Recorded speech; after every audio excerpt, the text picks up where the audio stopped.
une rouge chez le Padre Pio. Chers amis, bonjour, mon nom est Jean Goyard et vous assistez au programme Sur les pas du Padre Pio.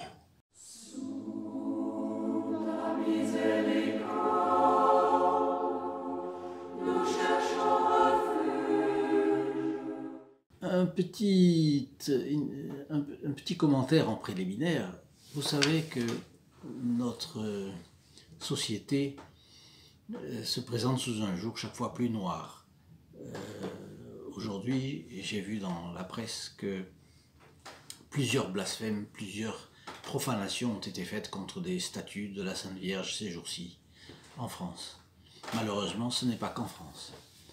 Mais enfin, c'est une chose vous voyez, qui nous laisse un goût amer. Et cela m'a renvoyé ce matin à la réflexion.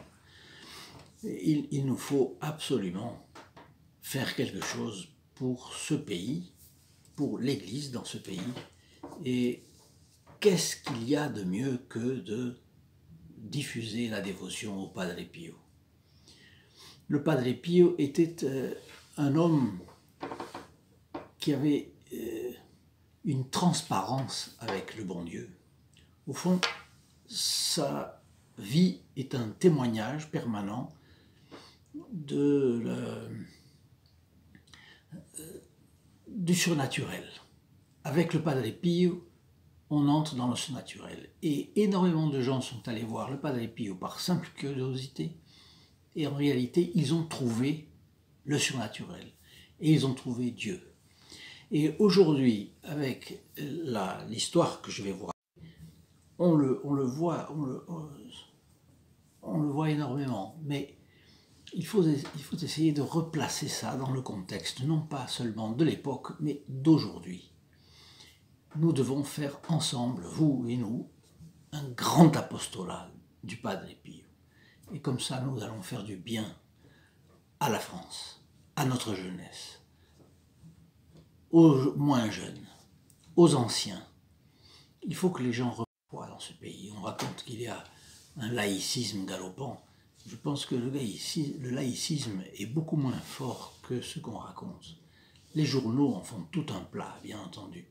Et cela sert les intérêts d'une minorité plus ou moins occulte dans notre pays. Voilà ce que c'est. Donc, une rouge chez le Padre Pio. Eh bien, je voulais vous indiquer, si vous aimez cette vidéo, s'il vous plaît, vraiment, vous aiderez cet apostolat en montrant que vous l'avez aimé. Vous pouvez vous abonner. Si c'est la première fois que vous prenez contact avec notre programme, abonnez-vous. Abonnez-vous en cliquant sur ce petit carré rectangle, ce rectangle. Abonnez-vous parce que cela vous permettra de bénéficier des mérites de la messe célébrée vendredi prochain. Le vendredi qui suivra votre clic, vous aurez en votre faveur les mérites de cette messe célébrée par un de nos amis qui est prêtre, et qui est un très bon prêtre. Voilà. Donc, quand vous cliquez sur le rectangle abonné, vous verrez apparaître une clochette. Actionnez cette clochette. Vous serez au courant ainsi des bonnes nouvelles qui paraîtront régulièrement sur notre programme. Et puis n'hésitez pas à partager aussi à vos réseaux sociaux, à vos amis. Tous les moyens sont bons pour faire avancer cette cause. Donc, nous nous trouvons dans l'Italie d'avant la guerre de 39-45, en réalité, dans une famille pauvre de 13 enfants. Italia, comme, oui, c'est son nom, comme nous, une jeune fille pourrait s'appeler France, ça existait. Donc, une fille née Italia Betty. Elle a fait de grands sacrifices pour faire ses études, parce que c'était une famille très pauvre. 13 enfants, bon. Et elle finit par obtenir son doctorat en sciences. Et ensuite, elle réussit à passer ses examens et elle devient professeur de mathématiques et de sciences au lycée Galvani de Bologne. Mais ça se complique après ça, parce qu'elle devient militante enthousiaste du Parti communiste italien. Et puis, elle devient une militante engagée. Mais engagée, enragée. Bon, le résultat, c'est que sa couleur préférée, c'est le rouge, et elle s'habille en rouge. Elle circule sur une moto qui est rouge. Elle s'exhibe en rouge absolument partout et elle fait la propagande du Parti communiste. Donc un prêtre, le père Cataneo, a raconté dans son livre Fioretti du Padre Pio son engagement avait pris la connotation d'une religion. Et elle était furibonde spécialement contre l'enseignement religieux à l'école. Parce que, bien entendu, les communistes qui pratiquent l'endoctrinement des enfants, eux ne tolèrent pas que l'enfant connaisse les vérités de la foi et la liberté d'être catholique comme il faut. Bien. Donc elle est furibonde contre l'enseignement religieux et évidemment, ça s'entend, enseignement catholique.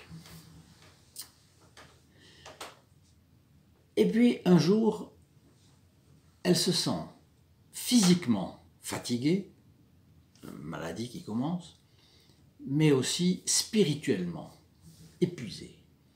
Et là, elle se rend compte que l'idéal de justice sociale qu'elle avait n'était pas atteignable par le communisme. Elle se rend compte qu'il y a quelque chose de plus profond, il y a quelque chose de... Au fond, elle croyait qu'on pouvait obliger la société à être juste avec des réformes de structure. C'est toujours l'utopie communiste. Et en réalité, ce qu'elle voit, c'est que ça, c'est impossible. Et la défense de la justice ne pouvait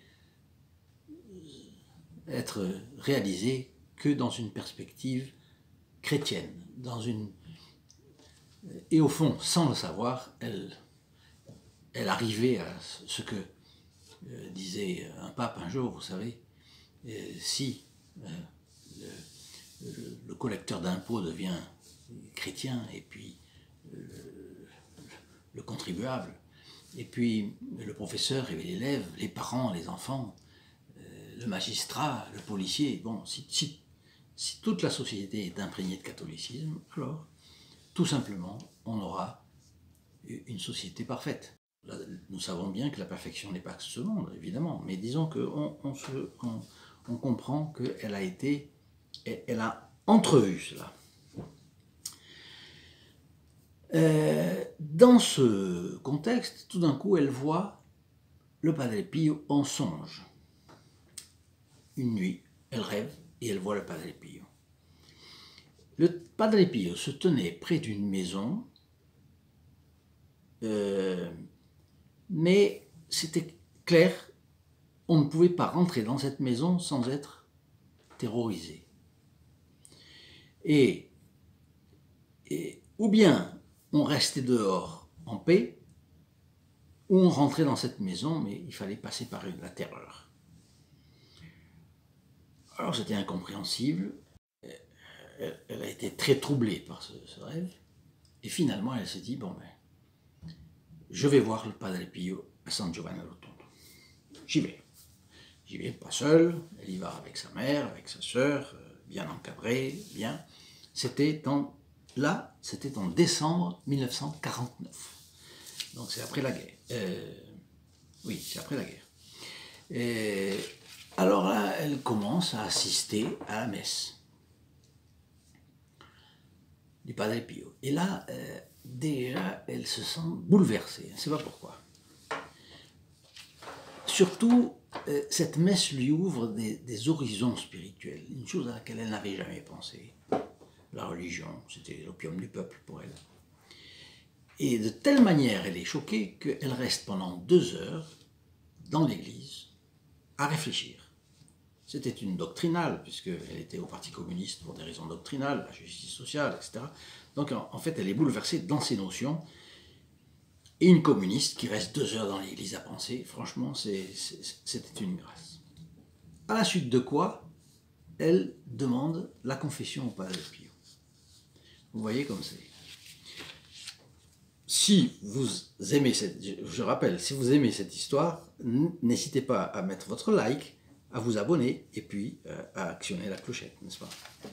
De là vient sa conversion en fait. Parce que dans la confession avec le Padre Pio, elle comprend que la bataille pour l'authentique justice ne peut se faire que dans le cadre, comme je vous disais tout à l'heure, d'une vision chrétienne de la vie. Bon, elle décide de consacrer toute son énergie désormais à sa conversion, à la voie spirituelle que le Padre Pio lui a montrée. Elle abandonne tout ce qu'elle possède. Et elle se fait même construire une petite maison à San Giovanni Rotondo. On voit qu'on dirait une espagnole. Hein. C'est une italienne, mais avec une furie de passionnariat quand elle est au Parti communiste et avec toute l'énergie possible ensuite, une fois qu'elle se convertit. Donc elle se fait construire une petite maison. Et pour montrer que sa conversion est vraiment complète, qu'est-ce qui se passe? Quand elle voit la mort s'approcher, et elle est morte le 26 octobre 1950, donc vous voyez, grosso modo 1 an après sa conversion, elle demande dans son testament à être enterrée tout à côté de la tombe des parents du Padre Pio. Ça veut dire que vraiment, elle a fait une vraie conversion. Et dans son testament, elle écrit la chose suivante, très très jolie. Mon retour à la foi, que j'avais rejeté pendant 20 ans. Donc elle a eu des grâces. Elle a été sollicitée par un retour à la foi pendant 20 ans. C'est fait en pleine connaissance de cause et non par une simple crainte de perdre la vie, parce qu'elle devait savoir qu'elle était malade. C'était un véritable appel de ma conscience. Peu de jours me suffirent pour saisir en profondeur que la vie n'était pas ce que j'avais vécu jusqu'alors. Et je compris d'une manière indiscutable qu'il était absurde de croire que les hommes soient des éléments coordinateurs de la discipline humaine. Voilà, elle comprend que les choses viennent de l'intérieur de l'homme, du cœur, de l'intérieur vers l'extérieur, et non pas forcer l'homme à être juste, charitable, miséricordieux, bon avec son prochain, etc. Ça se fait pas, c'est comme ça. Tous les pays communistes nous ont montré qu'en mettant le carcan aux hommes, on arrive simplement à une catastrophe pire que celle qu'on avait voulu guérir. Bon. Elle ajoute, alors oui, elle écrit du coup au Parti communiste, au secrétaire du Parti communiste de la région de Bologne. Et elle lui dit, j'ai trouvé la paix. Et si vous voulez bien prier pour moi, si vous savez encore le faire, eh bien, priez pour moi.